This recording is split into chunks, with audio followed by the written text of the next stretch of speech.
So I've been learning about this thing called NIMBY, which stands for not in my backyard. I thought maybe it was just something like that's in your actual backyard. You can't put a trampoline there or something. You can't do it. It's going to scare the dog.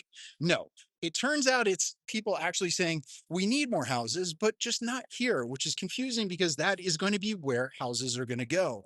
It's basically like everybody agrees America needs more homes, but when it comes to their neighborhood, they're like, well, not really here in this neighborhood.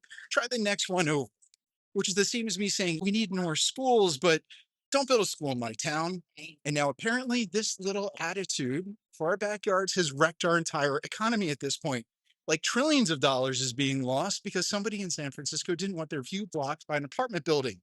Now multiply that by millions of suburban homeowners. It's insane. I can't even balance my checkbook, and Karen from the zoning board has taken out a couple $1 trillion from the American economy. Now, the history of all this stuff goes back decades. After World War II, we built suburbs everywhere. And then people were like, this is perfect. Freeze it and don't change a thing, which is the exact opposite of how houses work. Houses always change. My parents' house was built in the 1960s. You can tell because, well, it's a log cabin with no insulation. It now sells for $1 million.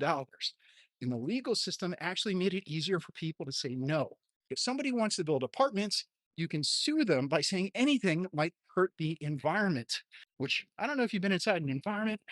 I don't know if you've been inside an apartment, but the scariest thing that's going to happen is going to be I don't know if you've been in an apartment, but the scariest thing that's going to happen in an apartment like this is somebody double parking on the street outside. Now, the economic consequences of this are huge. Economists say that NIMBYism costs $1 trillion a year or so for the economy. Like we just never see it. It doesn't exist. It's so much money. I don't even know how to picture this crap. I get nervous when, I don't know, I buy something that costs like 17 bucks. Do I have all that? Is that going to be all my money? Now, housing prices completely out of control. From 2015 to maybe 2023, home prices went up by like 80%. Wages went up by like 4%. That's going to piss you off, which basically means if you got a raise at work, it was enough to buy maybe half a doorknob of a house. Socially, it made neighborhoods super segregated. By wealth, maybe how in San Francisco everybody complains it's tech billionaires now. That's NIMBYism. Regular people can't afford to live there anymore. It's like when your friend invites you to dinner, but then he says it's at a steakhouse where the cheapest thing on the menu is $95. So, like, I guess I can't be your best friend anymore because you're going to bankrupt me. And homelessness, blocking housing makes that a lot worse too.